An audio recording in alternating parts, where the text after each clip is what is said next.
पहला हथियार माना है एजुकेशन को। तो देखिए ना, टकला मुंडा ऐसे आ गए हैं, कुर्ता और मकान की जरूरत है।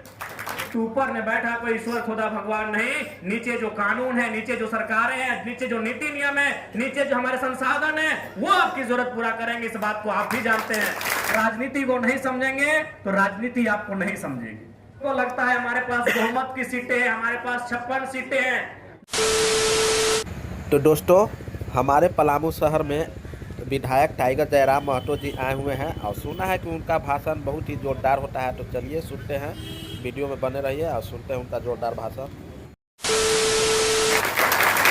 और जब घर से चले थे, चूंकि बारिश का मौसम भी है और सामान्यतः हम लोग सभा कार्यक्रम मंच से नहीं बल्कि खुले मैदान पर क्या करते थे, तो बारिश का मौसम था तो धनबाद, बोकारो, गिरिडीह में भी बहुत सारे जो हमारे विपक्ष के साथी हैं वो कह रहे थे कि धनबाद बोकारो नहीं है विधायक जी, वहां जाएंगे तो 4 को लोग नहीं आएंगे। हम बोले अच्छा है, कोई बात नहीं। लेकिन शायद वे लोग भूल गए थे। यहाँ भी हमारे जिला अध्यक्ष बड़े भाई दिलीप मेहता भी बोलते थे कि विधायक जी क्या होगा, धनबाद बोकारो में जैसा लोग आपको सुनने के लिए आते हैं, आपको लाड दुलार प्यार देते हैं, पता नहीं पलामू में मिलेगा कि नहीं। तो शायद वे लोग भूल गए थे कि पलामू को टाइगर की धरती कहा जाता है। शायद उन्हें अंदाजा नहीं है कि पलामू को टाइगर की धरती कहा जाता है। वह टाइगर गिरिडीह से आए या सिमडेगा से आए, साहिबगंज से आए, पलामू में स्वागत होगा ही होगा। और बिल्कुल आज पलामू की जनता ने जो प्यार और जो दुलार, जो स्नेह दिया है आज के इस दृश्य को, क्योंकि ये बारिश का मौसम भी है, बारिश के मौसम में लोग पैसे देकर अगर बुलाते हैं। आज अभी प्रधानमंत्री जी का पटना में या बिहार में कहीं कार्यक्रम था, वहां की बहनों को जबरन, जो स्वास्थ्य कर्मी हैं, आंगनबाड़ी हैं, सेविका हैं, उनको जबरन ले जाया गया। तो लोग जबरदस्ती नेताओं के सभा में नहीं जाते हैं। और बारिश के मौसम में पलामू की इस धरती में जगह कम पड़ रहा है, तो निसंदेह ये आपका आशीर्वाद है। और ये हम लोग को भी विश्वास है कि आने वाले दिनों में पलामू के साथ साथ पूरे झारखंड राज्य को हम लोग बेहतर दिशा देने का काम करेंगे। पलामू यानी पलास, पलामू का प यानी पलास, ला यानी ला और म यानी महुआ। कितना सुंदर इसके नामकरण में ही, यानी पलामू के जो बुजुर्ग थे, पता नहीं 100 साल पहले इसका नाम दिया गया है या 500 साल पहले इसका नामकरण किया गया है या 1000 साल पहले इसका नामकरण किया गया है, लेकिन कितनी सुंदरता के साथ, कितना सटीक पलामू का नामकरण किया गया है कि प से पलास, ल से ला, म से महुआ। क्या सौभाग्य रहा होगा पलामू वासियों का, क्या इतिहास रहा होगा पलामू वासियों का, क्या भूगोल रहा होगा पलामू वासियों का। ये पलामू का 3 अक्षर का नाम बता रहा है कितना गौरवशाली रहा होगा ये पलामू। और आज हमारे नौजवान पीढ़ी का ये प्रयास होगा, जेल कैंप पार्टी का ये प्रयास होगा कि झारखंड के इस विशिष्ट भूभाग पलामू का जो गौरवशाली इतिहास रहा होगा, उसे अपने संघर्षों से, अपने तप से, अपने त्याग से उसे हम लोग वापस लेकर आए।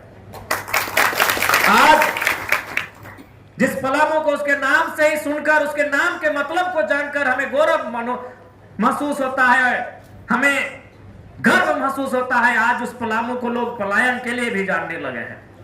आज उस पलामू को एक निर्जन स्थल के रूप में भी जानने लगे हैं। आज उस पलामू को कहीं ना कहीं करप्शन के रूप में भी लोग जानने लगे हैं। तो आज हमें आवश्यकता है पुनः अपने गौरवशाली इतिहास से प्रेरणा लेते हुए इस पलामू को पुनः सुंदर और सुसज्जित बनाया जाए। इसके लिए आज हमें मेहनत करने की आवश्यकता है, ये मैं नौजवान साथियों से कहना चाहूंगा। आज वर्तमान में झारखंड मुक्ति मोर्चा के नेतृत्व में सरकार है। चुनाव से पहले, शायद इससे पूर्व के चुनाव में उनके जो टीम के कैप्टन हैं माननीय हेमंत सोरेन जी, उनके मुख से ही मैंने सुना था कि यदि उनकी सरकार आएगी तो पलामू को उप राजधानी बनाएंगे। मुझे लगता है आज आवश्यकता है पलामू को एक नई उप राजधानी बनाने की। और निस्संदेह मैं ये नहीं कहूँगा, मैं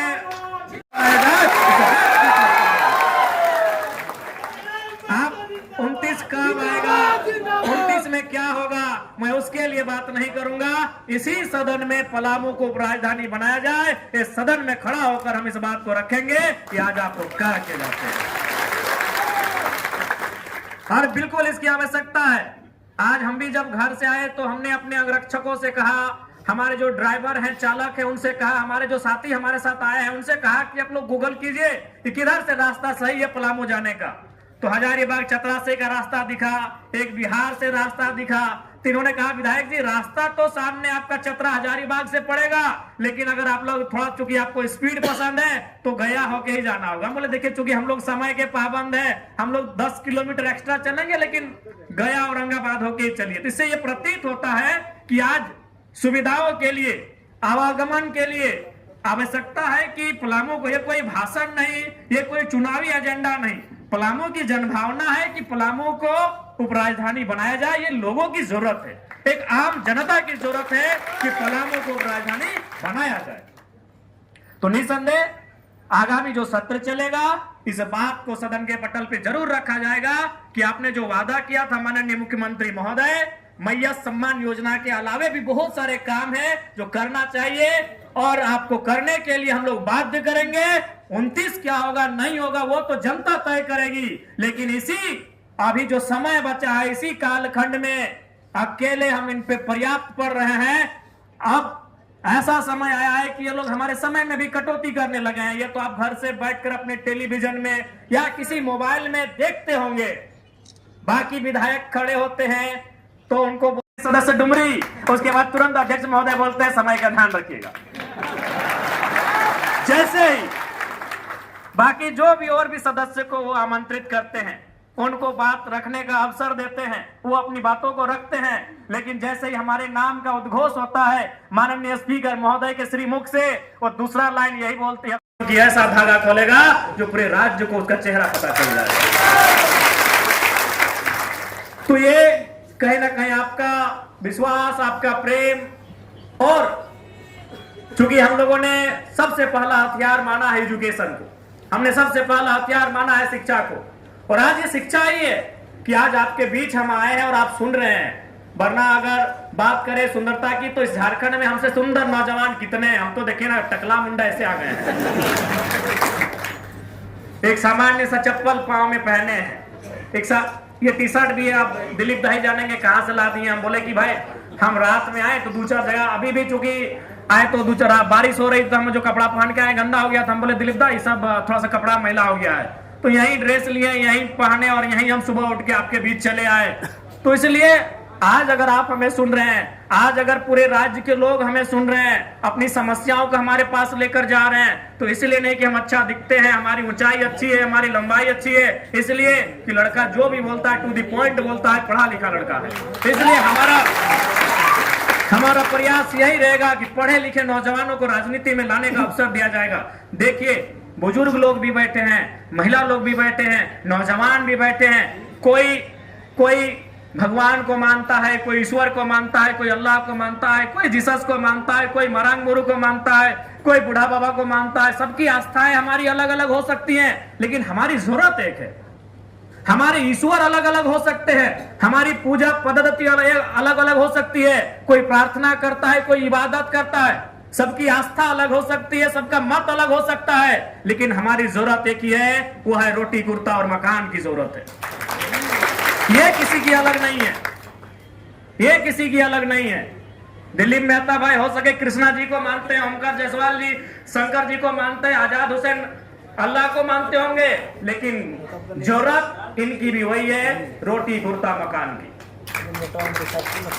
इसलिए आपको यह जानना होगा कि जिस आपकी आस्था जिस पर है, जिसके ऊपर आपकी आस्था, उसने संसार को बनाया होगा, मैं उस पर वाद विवाद नहीं करना चाहता हूं। उसने दुनिया को बनाया होगा, मैं उस पर बहस नहीं करना चाहता हूं, लेकिन आपको भी मालूम है कि आज अगर आपकी जरूरतों को कोई पूरा करेगा तो ऊपर में बैठा कोई ईश्वर खुदा भगवान नहीं, नीचे जो कानून है, नीचे जो सरकारें हैं, नीचे जो नीति नियम है, नीचे जो हमारे संसाधन है, वो आपकी जरूरत पूरा करेंगे। इस बात को आप भी जानते हैं, इस बात को आप भी जानते हैं कि यदि आपको चोट लगे तो आप अपने आराध्य देवी देवता के पास जाके धरना नहीं बैठते हैं, आप थाना में जाके धरना बैठते हैं, क्योंकि कानून ही आपकी मदद करेगा। इस बात को आपको व्यवहारिक रूप में जानने और समझने की आवश्यकता है। आस्था अलग जगह है, हमारे देवता, हमारे पूजा पद्धति वो अलग जगह है, लेकिन हमारे जो आज ये लोकतांत्रिक जो भारत है, इस लोकतांत्रिक भारत के जो तरीके हैं, जो व्यवस्थाएं हैं, उनके प्रति हमारी एक अलग आस्था होनी चाहिए, उनके प्रति हमारा नजरिया अलग होना चाहिए।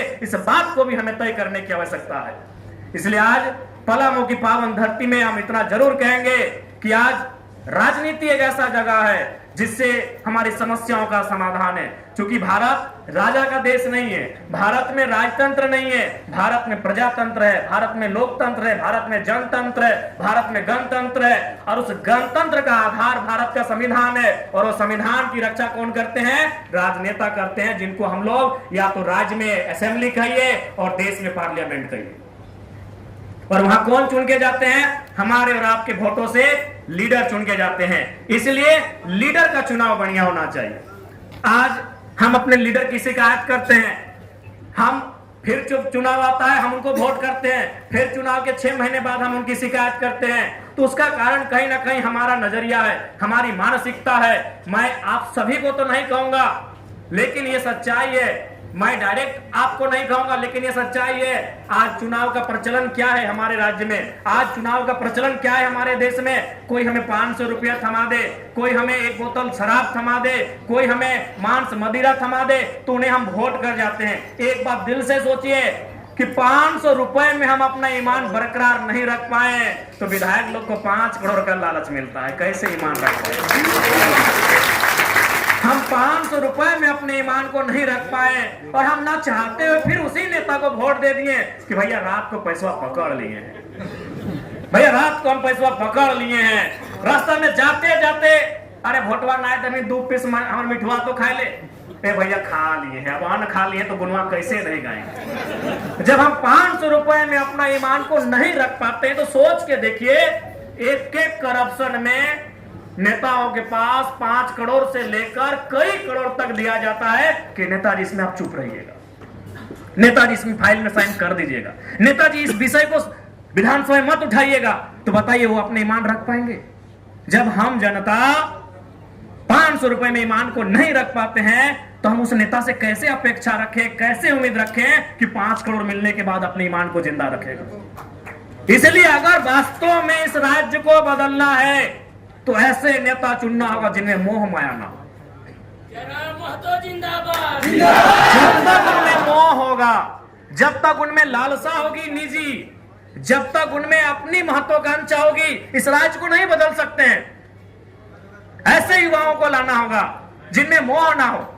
क्योंकि उस सिस्टम में जाने के बाद आपको क्या लगता है कि हमें ऑफर नहीं आता है? दुनिया भर का ऑफर आता है, लेकिन लोग पीछे से बोलते हैं कि यार ये ना झुकेगा, ये तो देखते हैं शमशान घाट में जाके बैठता ही मोह माया से ऊपर हो गया है। वही लोग फिर बोलता है कि तो देखते हैं यार शमशान घाट में जाके वीडियो बनाता है। विधानसभा भी देखते हैं, 2 ठंडा के दिन में अपनी जैकेट पहन के आता है, देखें टी शर्ट के ऊपर एवं गांव घर के ऊपर टी शर्ट पहन के जाता है। तो आज अगर हम लोग को ऐसे युवाओं का चयन करना होगा, आज एगो डर भी है।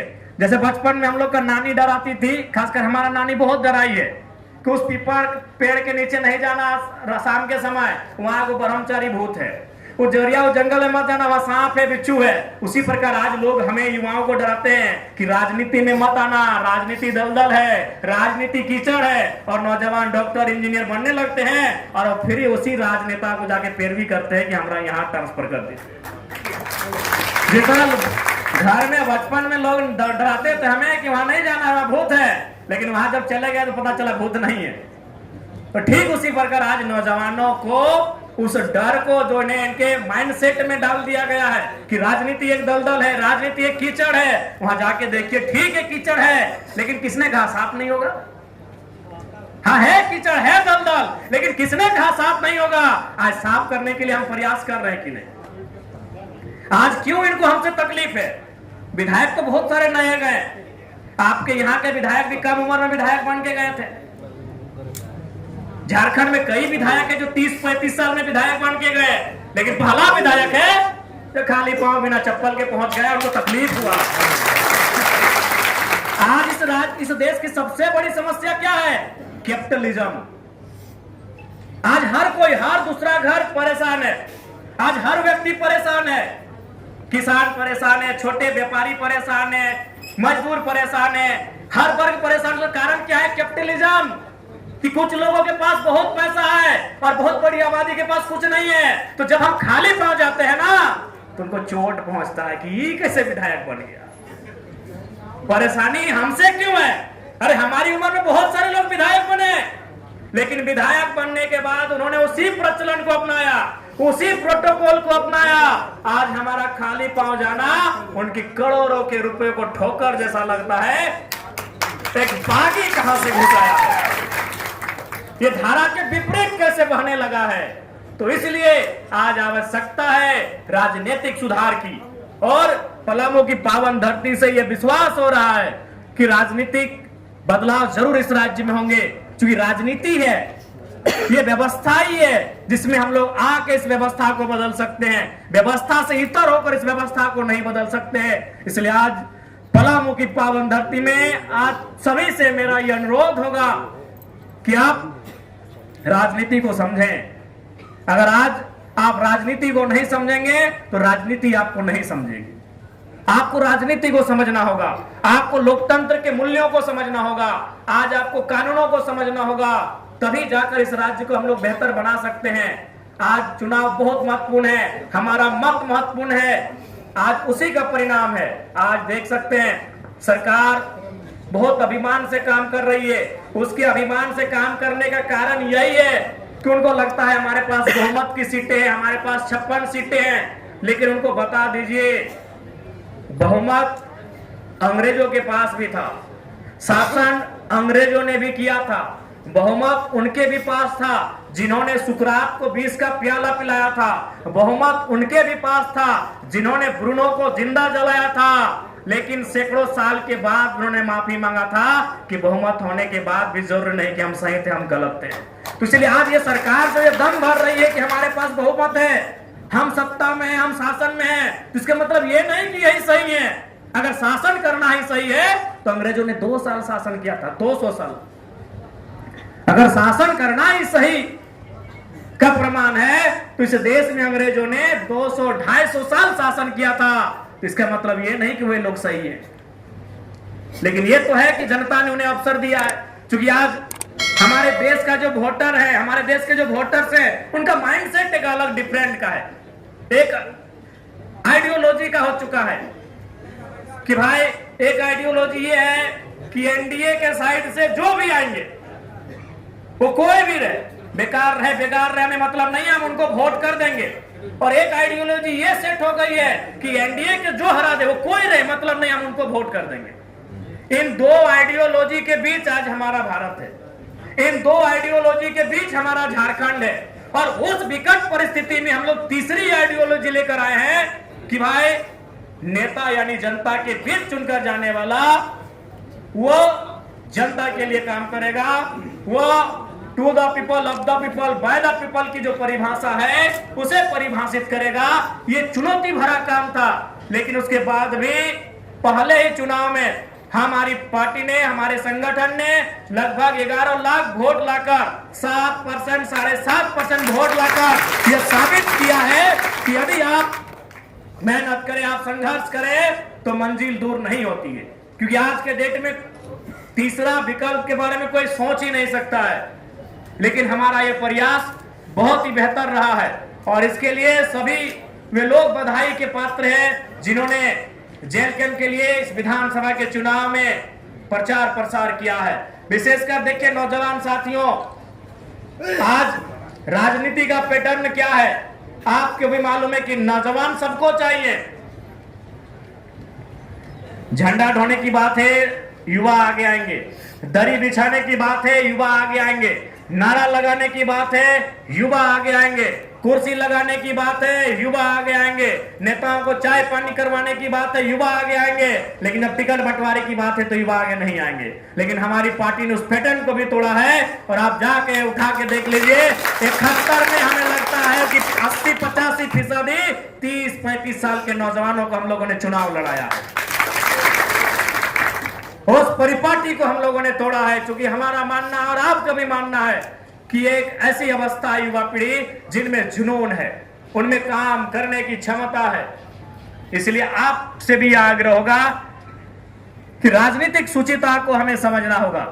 जिस प्रकार घर में जब हम जाते हैं तो दिन भर का जो हम लोग क्रियाकलाप करते हैं, एक बार जाकर आत्मचिंतन मंथन करते हैं कि आज हमारे घर का इनकम क्या हुआ, कहाँ कहाँ खर्च हुआ, कल हमारी प्लानिंग क्या है, किस खेत में पानी है, उसमें रोपाई कैसा होगा, उसमें खेतीबाड़ी कैसे होगा, अपने घर की जीविका का जो तरीका है उसको हम लोग चर्चा परिचर्चा में इसको भाग में लाते हैं। ठीक उसी प्रकार आपको राजनीति में आकर भाग लेकर चर्चा परिचर्चा करना होगा कि किस नेता का विजन कैसा है, कौन सा नेता, कौन सा लीडर, कौन से लीडर का समूह हमारे राज्य को आगे ले जा सकता है, कौन से लीडर का समूह हमारे जो समस्याएं आई हैं उन समस्याओं का निराकरण कर सकता है। ये आपको भी चिंतन मंथन करना होगा। 2029 बेशक अभी दूर है, लेकिन समस्याएं हमारे सामने हैं, मुद्दे हमारे सामने हैं। मैं आपको ये कहना चाहूंगा कि हमारी संख्या भले पलामू प्रमंडल में कम है, लेकिन दम है। आप लोग जो भी जनता के मुद्दे हैं उन मुद्दों के साथ अपने कार्य को, अपनी सेवा भाव को जारी रखें। जनता निसंदेह आने वाले दिनों में हमारे साथ जुड़ेंगी, अपना आशीर्वाद भी देंगी। इसलिए मैं पलामू प्रमंडल के तमाम कार्यकर्ता, तमाम पदाधिकारी, तमाम साथियों से कहना चाहूंगा कि जनता की जो समस्याएं हैं उसके साथ जुड़कर रहें। उन समस्याओं के साथ, चाहे वो प्रखंड स्तरीय रहे, जिला स्तरीय रहे, उन मुद्दों के समाधान के लिए अपन प्रयासरत रहें। निसंदेह पलामू की धरती में भी हम लोग बेहतर करने में सफल होंगे। और आज का ये कार्यक्रम, आज की ये सभा इस बात का प्रमाण है कि पलामू धनबाद, बोकारो के तर्ज पर जेल कैंप की एक नई उभरती हुई पार्टी को अपना आशीर्वाद देने के लिए तत्पर है। आज पलामू के सोचते हैं कि हमारे झारखंड का 25 साल कैसा होगा, कहां हमारे साथ धोखा हो रहा है, किन क्षेत्रों में हमारे राज्य के साथ नुकसान हो रहा है। लेकिन बाकी लीडर जाके क्या सोचते होंगे? यही सोचते हैं कि जमीन के किनारे कहां 5 एकड़ जमीन मिल रहा है, खरीद लेंगे और अपना बाबूजी के नाम से अस्पताल, चाहे कॉलेज, यूनिवर्सिटी बनाएंगे। यहाँ के लीडर का विजन समाप्त हो रहा है। जब भी हमको मौका मिलता है हम अपने साथियों से यही चर्चा करते हैं कि ये स्थिति होने वाली है, अगर ये हम नहीं किए तो कोयलांचल में ये हो जाएगा 20 सालों में, अगर इन चीजों का कानून नहीं बना तो ऐसा होगा हमारा हाल, अगर ये सुधार नहीं हुआ तो। लेकिन बाकी नेता जाके क्या करते हैं कि सड़क के किनारे कहां जमीन मिल जाए, बाकी नेता क्या करते हैं कि कौन सा दुकान मार्केट में बिक रहा है उसको हम अपना लें। तो इसलिए आज बहुत आवश्यकता है नेता के चयन की। जैसे आज हमें अगर अपने बच्चों को पढ़ाना है तो हम बेहतर टीचर की तलाश करते हैं, अगर कोई केस लड़ना है तो बेहतर एडवोकेट की तलाश करते हैं, इलाज कराना है तो बेहतर डॉक्टर की तलाश करते हैं। लेकिन हमारा दुर्भाग्य है बेहतर लीडर की हम तलाश नहीं करते हैं। यही हमारी सबसे बड़ी खामी है। हमें बेहतर लीडर की तलाश करनी होगी, एक ऐसे लीडर की तलाश करनी होगी जो अपने से पहले जनता के बारे सोचे। एक ऐसे लीडर की तलाश करनी होगी। मानते हैं ऐसे लीडर का चुनाव करना, ऐसे लीडर का चयन करना बहुत ही दुर्लभ है, आसान नहीं है कि अब ऐसे लीडर मिल जाएंगे। क्योंकि लीडर ना बनने से पहले वे बहुत कुछ कहते हैं, बहुत कुछ बोलते हैं, लेकिन लीडर बनने के बाद वो उसी परिपाटी को फॉलो करते हैं। लेकिन आज मैं आपको विश्वास के साथ बताना चाहूंगा कि डुमरी विधायक जयराम महतो उन प्रोटोकॉल को बहुत दूर रखता है, उस परिपाटी को भी बहुत दूर रखता है। लीडर बनने से पहले जो हमने कहा था, लीडर बनने के बाद भी हमारा व्यवहार वही है। यह आपको पूरे विश्वास के साथ कहना चाहेंगे। कल ही रात को आपके सर्किट हाउस में हम आए, कल ही रात को आपके सर्किट हाउस में आए। अनुमान आप भी जानते हैं कि कोई अतिथि आते हैं, विशेषकर जो विधायक, IAS IPS तो सर्किट हाउस में ठहरते हैं। और सर्किट हाउस के जो कर्मचारी हैं उनको भी मालूम है कि दूसरे जिले के, दूसरे राज्य के विधायक आते हैं तो हम उनको यहाँ ठहराते हैं। बेशक उन्होंने भी हमारे लिए वही इंतजाम किया था, लेकिन विधायक का एक प्रोटोकॉल होता है। मैंने बार बार कहा, एक प्रोटोकॉल, एक परिपाटी। उन्होंने हमारे लिए एक अलग कमरा लगाया था, बाकी 2 कमरे थे जिनमें हमारे बॉडीगार्ड रहते हैं, जिनमें हमारे साथ जो आए थे। तो हमने देखा, बोला अरे विधायक वाला प्रोटोकॉल जब हम फॉलो नहीं किए हैं तो 2 गो बिछौना हाथ इसी में दे दीजिए, हम लोग 4-5 को यहीं सो जाएंगे। ये विधायक का परिपाटी नहीं होता है। और सारे विधायक आपने देखा होगा, सुना होगा, समझा होगा। फिर हमने अपने अंगरक्षकों को कहा कि बिठाई है दरियोरी जो भी है, बिस्तर एक है लेकिन जगह बहुत है, यहीं बिछाइए। क्योंकि हम जो विधायक की परिभाषा है, विधायक की जो परिपाटी है, इसे ही बदलने के लिए आए हैं। विधायक यानी एक तरह से जनता के लिए ईश्वर का अवतार। उसे कहना है कि ईश्वर का अवतार कोई मसीहा नहीं, वो आपका चुना हुआ, आपके वोट से चुना हुआ जनप्रतिनिधि है, वो आपका प्रतिनिधि है। इस बात को उन्हें आभास दिलाने के लिए आए हैं। इसलिए हमने अपना जो जनता से मिलने का भी तरीका उनसे बार बार कहते हैं कि सुबह 6 बजे 5 बजे आके हमारे घर के बाहर खड़ा होने कोई आवश्यकता नहीं है। आराम से खा पी के टंच होकर 10 बजे आइए, हम आपके लिए सारे सुबह 10 बजे से लेकर रात 8 बजे तक बैठेंगे, जबकि आपकी समस्या को ना सुन ले। लीडर की परिभाषा को बदलने की आवश्यकता है इस राज्य में। लीडर माने एक देवतुल्य, लीडर यानी एक मसीहा, ऐसा लोगों के माइंडसेट में फिट कर दिया गया है। इसीलिए लोगों को हमसे तकलीफ होती है। बाकी सभी विधायकों को किसी से लहरे चाहे नहीं लहरे, हमसे खूब लहरता है, क्योंकि हम परिपाटी को ही चेंज करने के लिए आए हैं। आज बहुत सारे लोग कहते हैं कि नहीं आप सिंपलिसिटी का दिखावा करते हैं। बोले तब करके दिखा दीजिए। स्टैंडर्ड का दिखावा आप कर सकते हैं, सिंपलिसिटी करना आसान नहीं है। आप करके दिखा दीजिए, किसी बाजार में जाके हाफ पैंट में खड़ा हो जाइए, जाइए खड़ा हो जाइए। हमने भी उस दौर को जिया है भाई, कि हमारे पास कपड़ा नहीं होता था तो अपने दोस्त से उधार लेते थे इंप्रेस करने के लिए कि जाएंगे थोड़ा वीआईपी बन के।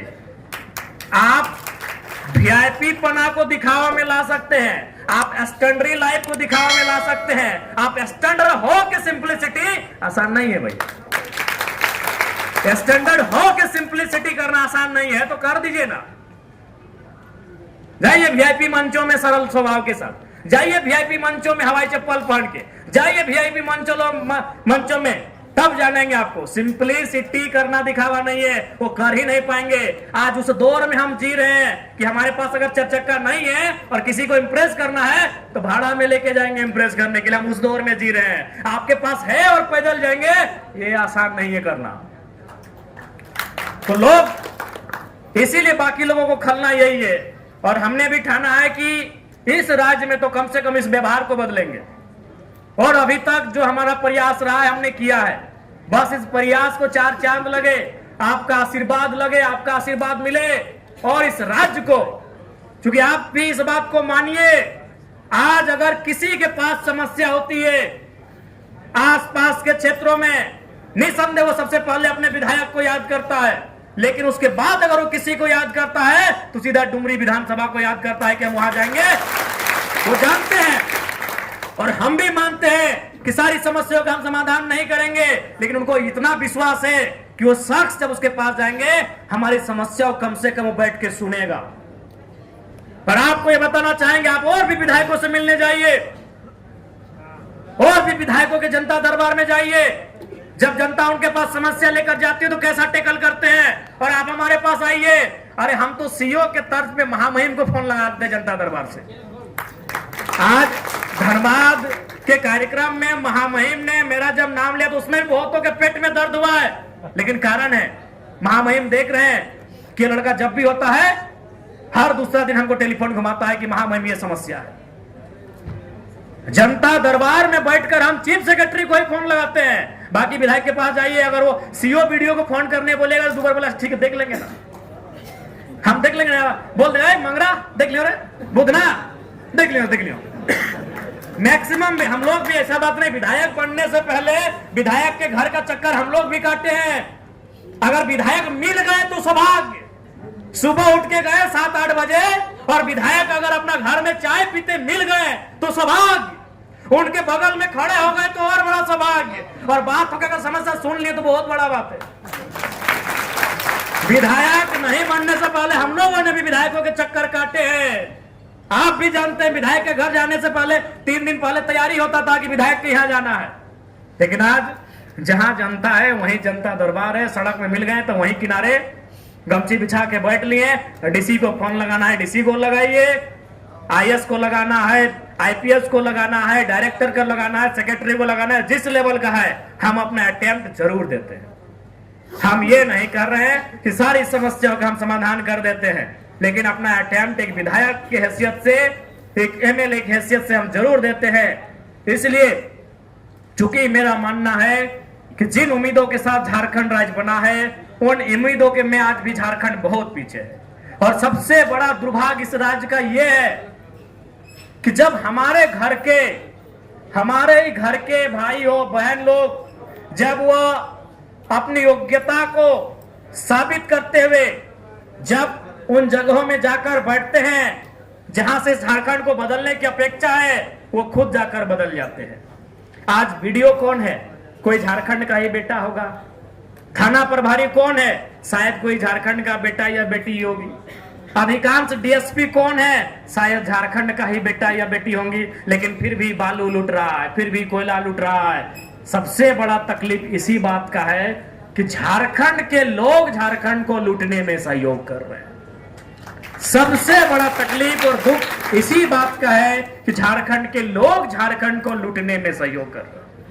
1970 का दौर कुछ और था, 1980 का दौर कुछ और था। वहां सिपाही भी झारखंड का बड़ी मुश्किल से मिलता था।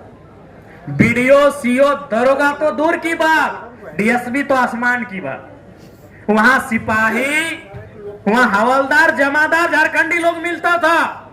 तब शिकायत हो सकती है कि भाई झारखंड लूट रहा है।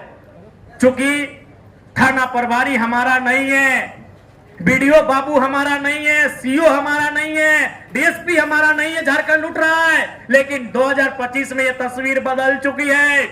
अधिकांश युवा युवतियां झारखंड के ही बीडीओ, बड़ा बाबू, सीओ के पोस्ट पर है, फिर भी झारखंड लूट रहा है। यह सबसे बड़ा तकलीफ का बात है। इसलिए लूट रहा है क्योंकि सरकार का अपनी व्यवस्था पर नियंत्रण नहीं है। एक दिन एक एसपी से हम बैठे तो सीधे बोले, विधायक जी ऐसे बातचीत हुआ तो उन्होंने बताया कि हम 2007 के मैट्रिक हैं। तो हमने कहा कि हम भी 2009 के मैट्रिक हैं। तो बोला हम लोग तो भाई एक ही उम्र के हैं, आप एमएलए बन गए, हम एसपी बन गए। लेकिन ईमानदारी से कहें, भले जनता को लगे आप हम लोग को धमकाइए, कुछ हो बोलिए, लेकिन हम लोग को फाइल रांची से आता है। कसम से हम अपना जिला में भी निर्णय नहीं ले पाते।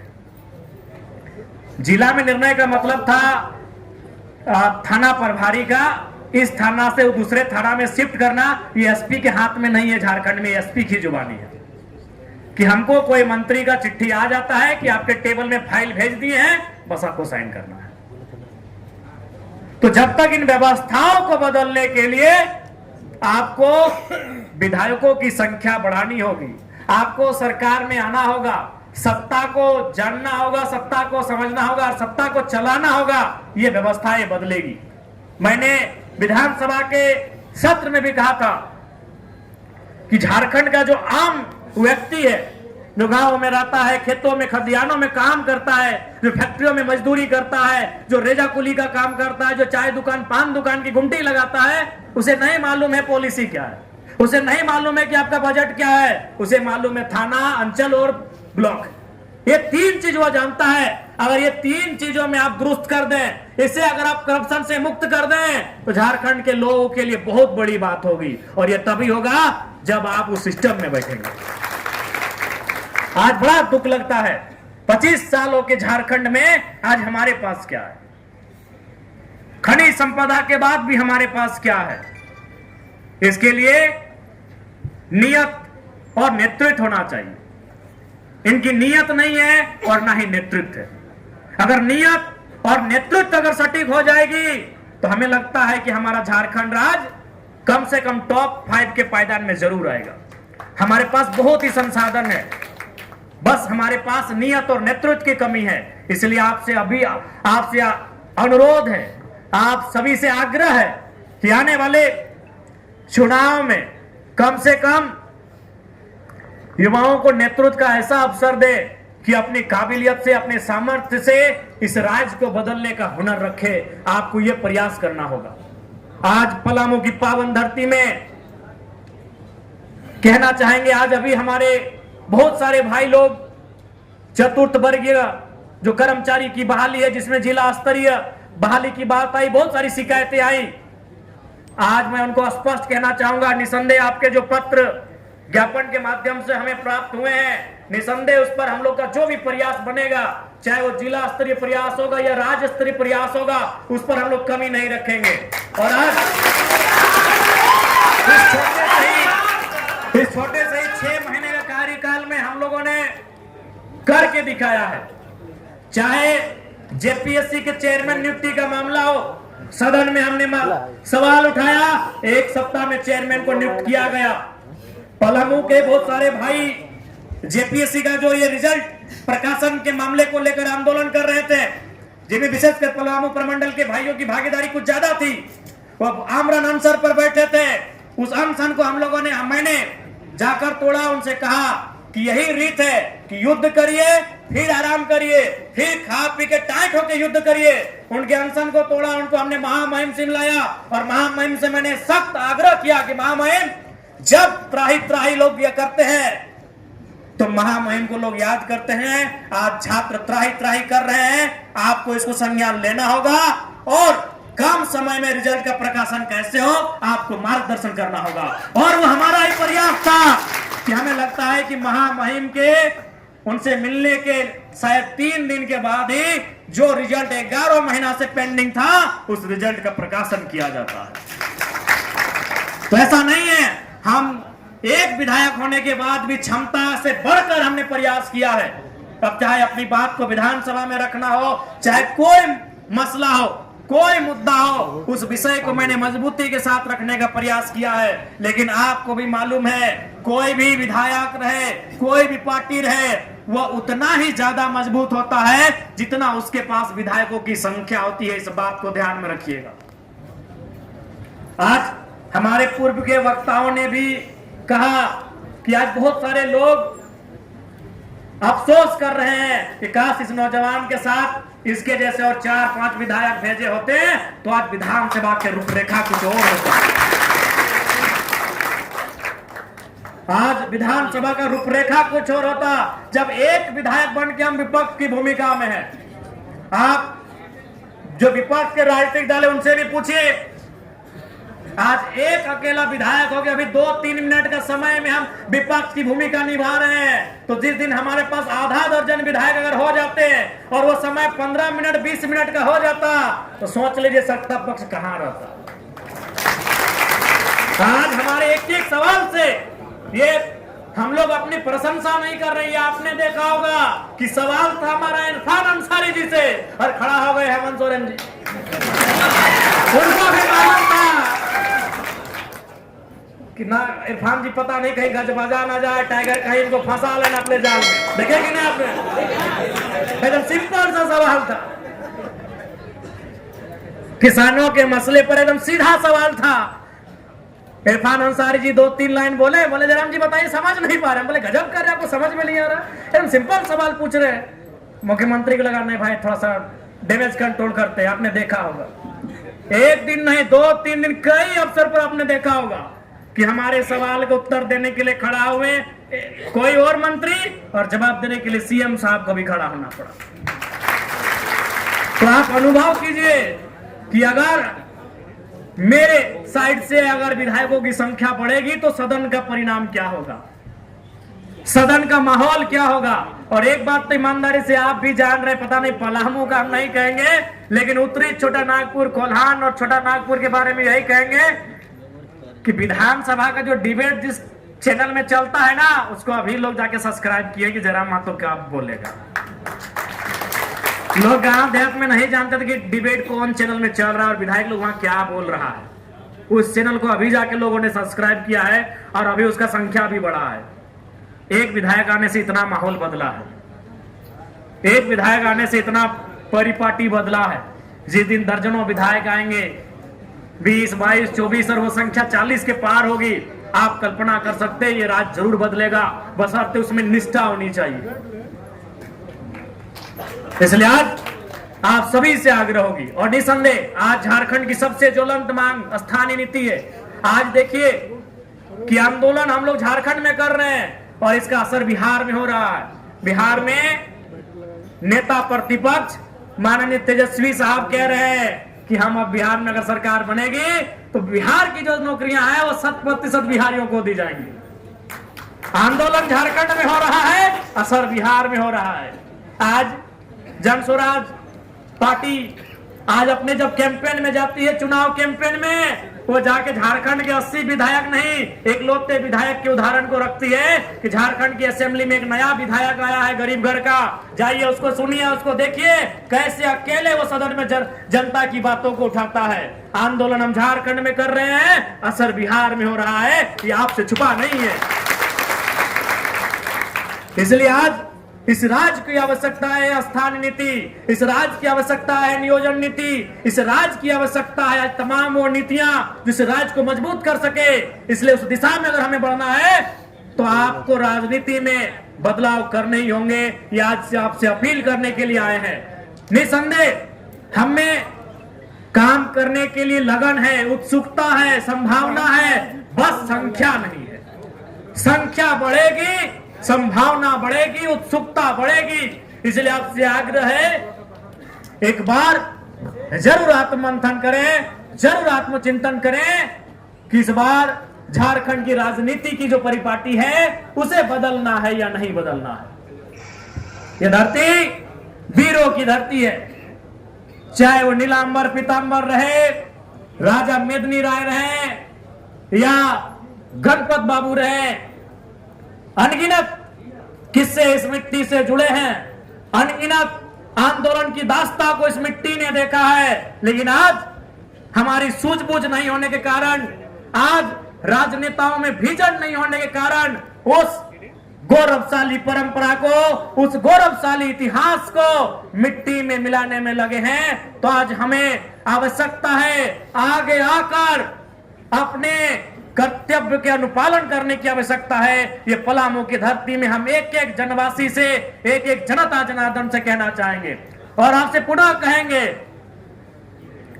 ऐसा नहीं है आप जेल कैंप पार्टी को लेकर, आप जयराम महतो के नेतृत्व को लेकर फैसला करने में भी 4 साल समय है। तब तक आप हमारे कार्यक्रमों को, आप हमारे क्रियाकलापों को, आप हमारे जो तौर तरीके हैं उनको बिल्कुल पूरा 4 साल अध्ययन करके ही निर्णय लीजिएगा। जल्दबाजी में कोई निर्णय मत लीजिएगा। हम लोग थोपा हुआ लीडर बनने नहीं आए हैं, हम लोग जबरन आपसे वोट मांगने या राजनीति करने नहीं आए हैं। आपको समय दे रहे हैं कि अब समय लें, आप अपने मस्तिष्क का उपयोग करें। क्योंकि हम अभी शादी ब्याह 2-4 को बचले हैं, 3 महीना से हम लोग लड़का लड़की देख रहे हैं। मौसा अलग गए हैं, मामा अलग गए हैं, फूफा अलग गए हैं, जीजाजी अलग गए हैं। जब अपना बेटा या बेटी का विवाह करना है उसके लिए हम इतना समय ले रहे हैं, तो अपने राज की बागडोर किसी को देना है तो उसके लिए भी समय लेने की आवश्यकता है, उसके लिए भी आपको सोचने की आवश्यकता है। आप सोचिए, जिसको भी देना है, जिसके भी हाथों में नेतृत्व देना है, आपको सोचने की आवश्यकता है। आज माननीय हेमंत सोरेन जी के नेतृत्व में जो सरकार चल रही है, आपको भी मालूम है एक परिवार की सरकार चल रही है। चूंकि उनकी अर्धांगिनी एक स्त्री है, इसीलिए हम टिप्पणी विशेष नहीं करेंगे। चूंकि मेरा एक मर्यादा है, हम स्त्री चाहे वो विधायक सांसद हम विशेष टिप्पणी विशेष कर तीखी आलोचना नहीं करते हैं। लेकिन कुछ सच्चाई आप भी देखे होंगे, कुछ चीजें आप भी देखे होंगे जो प्रोटोकॉल के अनुसार नहीं है। आप बहुत सारे कार्यक्रम देखे होंगे, बहुत सारी तस्वीरें आपके सामने आई होंगी कि महामहिम बैठे हैं, बगल में मुख्यमंत्री बैठे हैं, बगल में उनकी अर्धांगिनी बैठी हैं। मैं उन पर टिप्पणी नहीं कर रहा हूं, लेकिन प्रोटोकॉल और मर्यादा के हिसाब से उचित नहीं है, चूंकि एक विधायक है और जो बाकी विधायकों का सम्मान है वो सम्मान उनको भी मिलना चाहिए। लेकिन बिल्कुल उसके दूरे हटके राजतंत्र जैसा परिदृश्य देखने को मिलता है, ये तस्वीरों में आपने देखा होगा। महामहिम के बगल में माननीय मुख्यमंत्री बैठ सकते हैं, माननीय स्पीकर भी बैठ सकते हैं, ये प्रोटोकॉल है। लेकिन गांडे विधायिका अगर बैठ रही हैं तो वो लोकतंत्र का नहीं, राजतंत्र का प्रतीक है। मैं ये तो आपको समझ में आनी चाहिए। एक परिवार के अलावा कोई विशेष ना उन्नति हो रहा है, ना उत्थान हो रहा है। आज आदिवासी सरकार कहने वाले, आदिवासी तो लगातार सड़कों पे है, आदिवासी समूह लगातार सड़कों पे है। चूंकि बेशक उनको विरासत में राजगद्दी माननीय महोदय को मिल गया है, लेकिन विजन कहां से लेके आएंगे? विजन वो कहां से लेके आएंगे? उसमें भारी कमी रही। राजगद्दी तो उनको मिल गई, चूंकि निसंदेह उनके पिताजी आंदोलनकारी है, सर्वसहमति से आंदोलनकारी है, उसमें कोई दो राय नहीं है। लेकिन उनको तो विरासत में मिला, विरासत में गद्दी तो साहब जी को मिल गई, लेकिन इस राज को गति से कैसे बढ़ाना है वो आपके सामने है। एक भी परीक्षा का परिणाम इस राज्य में बिना किसी विवाद के प्रकाशित ही नहीं होता है। एक भी नियुक्ति इस राज्य में बिना किसी विवाद के दिया ही नहीं जाता है। जब लहू बहाने का समय आया, जब इस राज को गढ़ने का समय आया, जिस राज को अलग करने का समय आया, तो झारखंड के लोगों ने आंदोलन किया। झारखंड के लोगों ने अपने सर कटवा लिए। झारखंड के लोगों ने अपने बच्चों को यतीम होने तक छोड़ दिया कि तुम्हारे कुछ हो जाए, इस राज को बनाना है। लेकिन जब राज मिल गया तो फिर उन्हीं के हाथों में सत्ता की चाबी। बस केवल नक्शे से काटकर हमने बिहार का एक हिस्सा लिया है, उसे संवैधानिक रूप से बिहार राज्य पुनर्गठन अधिनियम के तहत एक नया नाम झारखंड दिया है। लेकिन ये कड़वी सच्चाई है कि चलाने वाले वही लोग हैं जो झारखंड राज्य देना नहीं चाहते थे। सबसे कड़वी सच्चाई यही है, चाहे किसी की सरकार आए, एनडीए के नेतृत्व में सरकार आए, पीछे से पर्दे के पीछे से चलाने वाले लोग वही रहे। और जब आज इंडिया यानी जेएमएम के नेतृत्व सरकार में आई है, पर्दे के पीछे से चलाने वाले वही लोग हैं जो झारखंड राज्य नहीं देना चाहते थे। आज इनको ये समझना चाहिए, लेकिन वो कहते हैं ना कि सत्ता का नशा है, कि सत्ता के नशे में उनको आभास ही नहीं हो रहा है कि राज्य को बैकडोर से चला कौन रहे हैं। इस राज को जिस दिन इस राज का बेटा फ्रंट से आकर बैक से आकर मिलकर चलाएगा, ये राज्य बेहतर होगा। मुझे किसी अन्य राज्य से कोई शिकवा गिला नहीं है, मुझे किसी राज्य के व्यक्ति से अफसर से कोई शिकायत नहीं है। हम बस यही चाहते हैं कि हमारे लोगों का जो सम्मान आप अपने राज्य में देते हैं, वही सम्मान की अपेक्षा आप हमसे रखें। महाराष्ट्र में आप हमको जिस प्रकार की नौकरियां देते हैं, आप वही अपेक्षा हमसे रखें। बिहार में आप जिस प्रकार की नियुक्तियां हमारी लेते हैं, वही अपेक्षा आप हमसे रखें। आप हमारा सम्मान बाकी पूरे भारत देश में, अन्य प्रदेशों में जहां जिस राज्य में जैसा है, आप हमसे वही अपेक्षा रखें। हमारे लोग जब यहां से महाराष्ट्र जाएंगे तो रेजा कुली का काम करेंगे तो चलेगा कि भाई आप झारखंड से आए तो आपको यही काम देंगे। हमारे लोग जब गुजरात जाएंगे तो कपड़े की दुकान में मजदूरी का काम करेंगे, तब आपको ठीक है कि आप झारखंड से आए, आपको यही काम करना चाहिए। हमारे यही लोग जब आपके केरल और तमिलनाडु की मछली फैक्ट्री में मछली का काम करेंगे मजदूर के रूप में, तब आपको ठीक लगता है कि आप भाई दूसरे राज्य से आए तो आपको यही काम करना चाहिए। तो फिर हमारे राज्य में आपकी मनमानी काहे चलेगी? हमारे राज्य में आप काहे भाई स्थापित होंगे? हमारे राज्य में जब आप आएंगे तो आप मैनेजर की बात करेंगे, आप हमारे राज्य में आएंगे तो कॉन्ट्रैक्टर की बात करेंगे, आप हमारे राज्य में आएंगे तब एजेंसी की बात करेंगे। ये सौतेला व्यवहार इस राज्य के साथ नहीं होना चाहिए। यही सबसे बड़ा हमारा दुर्भाग्य है। सबसे बड़ा हमारा दुर्भाग्य यही है कि हमारे राज्य के साथ सौतेला व्यवहार होता है। हमारे लोग जब अन्य प्रदेशों में जाते हैं तो निसंदेह उस प्रदेश में हमें जैसा काम मिलता है, जैसा रोजी रोजगार मिलता है, वो स्वीकार करते हैं। क्योंकि हमारा वो प्रदेश नहीं है, वो हमें ठिकाना दे रहा है। लेकिन यही लोग जब हमारे प्रदेश में आते हैं तो फिर ये उनकी हवा उल्टा बहती है। इसलिए आज आत्मचिंतन करने की आवश्यकता है, आज आत्ममंथन करने की आवश्यकता है कि इस राज्य को लेकर कहां जाना है। और मुझे पूर्ण विश्वास है जिस दिन हमारे राजनीतिक दल से विधायकों की संख्या बढ़ेगी, माननीय सदस्यों की संख्या बढ़ेगी, जरूर इस राज्य में बदलाव होगा। और आपको 6 महीना के कार्यकाल में और एक विधानसभा के सत्र में आपको दिखा दिया है कि विधायक का पावर क्या होता है। ये करना नहीं चाहते हैं। मैं आपको बताना चाहूंगा, 26 स्टूडेंट उनका रजिस्ट्रेशन में गड़बड़ी था। हमारे एक हस्ताक्षर से 6 घंटा के लिए साइट खुला, उनका 2600 का पुनः रजिस्ट्रेशन हो गया। ये एक एमएलए की ताकत होती है। लेकिन ये लोग करना नहीं चाहते हैं। ये लोग करना नहीं चाहते, चूंकि इसलिए नहीं करना चाहते हैं चूंकि ये जानते हैं कि चुनाव हम समीकरण से जीत के आए हैं। जनता हमको वोट देगी ही देगी, जनता हमको वोट देगी ही देगी। इस माइंडसेट से चुनाव जीत के आते हैं।